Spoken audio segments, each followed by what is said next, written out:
it's clear that in the next few years we're going to continue to have budget issues that will have to be worked out. Do you feel a millage rate increase is the best way to help increase revenue, or are there some other ways that you feel revenue can be increased?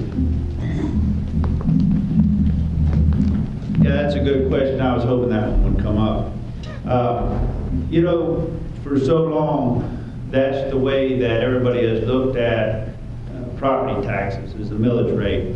The problem with that, when you're in a declining property valuation cycle like we are right now, as the property values decline, you have to keep raising the millage rate. For some people may not know, millage rate is a percentage that you're paying on the valuation of your property.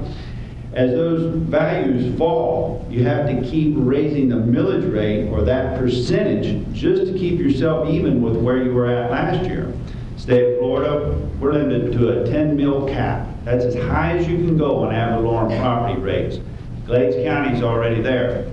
When you reach that point, you have basically exhausted your ability to bring revenues to run basic services.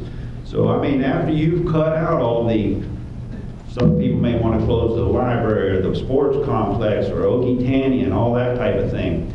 Continuing devaluations, I'm sorry, and an increase in the millage rate won't cut it. You have to look at expanding your tax base. Broadening your tax base would be a better word, so that you are collecting revenues that are able to provide basic services. One of the things that was done last year was the EMS assessment. A lot of people don't like it, but you got to understand that those type assessments allow you to continue to provide basic services that don't increase the millage rate.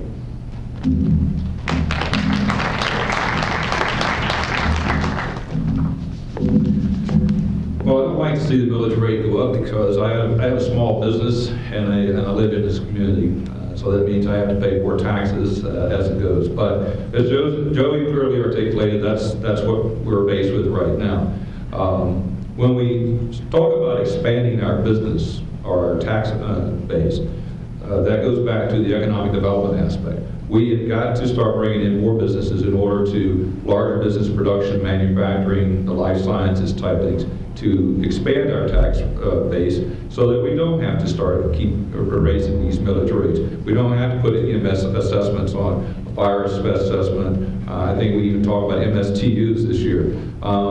Or even the franchise fees from FPL. We don't have to consider those things if we are trying to embrace new businesses that come in here, and we are open to being friendly and responsive to those people, that we will expand our tax base, and we won't have these types of problems, and we won't have to be raising the taxes for the people in this particular community. Thank you.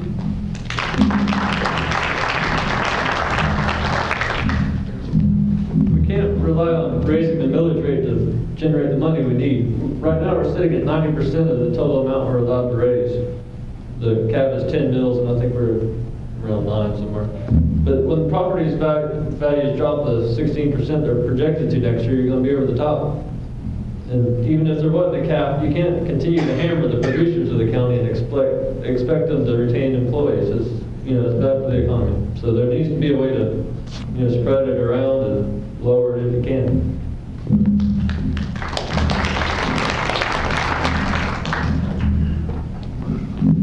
I think sales tax is a fairest tax that we can impose. Now, I would have liked to seen a grocery tax, but I found out this week that the legislature has to act on that.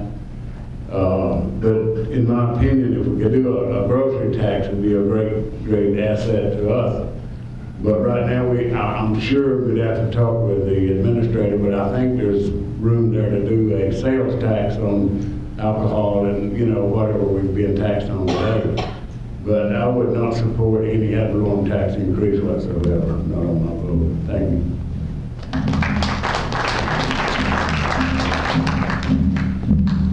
When we were meeting last year, the EMS tax came up. We had to do a special assessment because we could no longer get our money from reserve.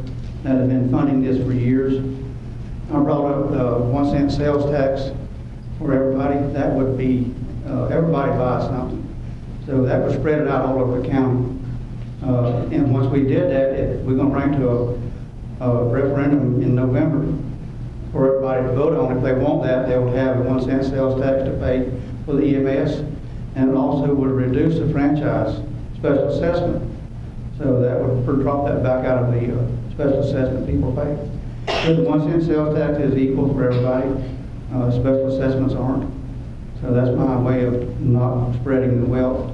So just certain people will pay. We got to bring people in this town. We got to bring businesses in this town. Every hour, we got to get off our duff and say, all right, we're going to give up this so you can come in here. Give them a break. I mean, give everybody a break to get them in here. The more you get in here, the more alcohol and taxes you'll have. So we'll get it in the long run. Thank you.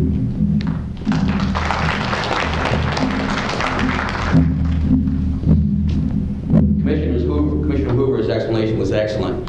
What's happened in the past, and it's not just Okeechobee County, but all counties do this, they raise up the millage rate till they max it out. And then when they're maxed out, they bring your property values back up and then drop the millage rate slightly so they have room to go. So you can never really beat the system as far as when you get 10 mills, oh my God, they finally can't go any higher. They can go higher, and we've seen that happen here.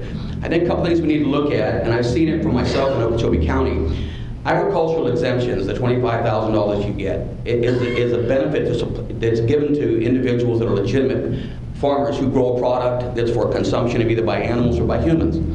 We have a lot of properties in Okeechobee County, small parcels of property, very small, that are receiving the $25,000 homestead exemption because they might have a couple cows on it with no intention of ever using that for food products or for consumption. I think we really need to work with Mr. Sherman and really identify these properties that I think maybe shouldn't be receiving some of this exemption because the legitimate farmers out there and the legitimate dairy people should get that exemption. They're entitled to that. But I think there's people, especially people who live outside of Okeechobee County, who own properties out here, 10, 20, 30 acres, little mini ranches, that may just have a horse or two out there that are getting that additional $25,000. One thing I'd like to explore, and I may be off base on this, but it's worth exploring, is when they pass that second $25,000 homestead exemption, it's off the first $50,000 of appraised value.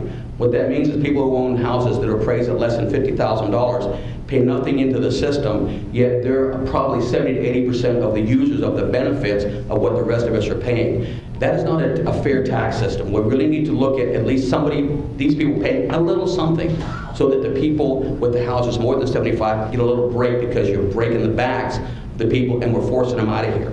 I think it's something we need to look at very closely because I think everybody agrees we need to have a system that's fair to everyone. And I think for someone to pay a couple $100s to have quality police and fire, I think is important. Thank you.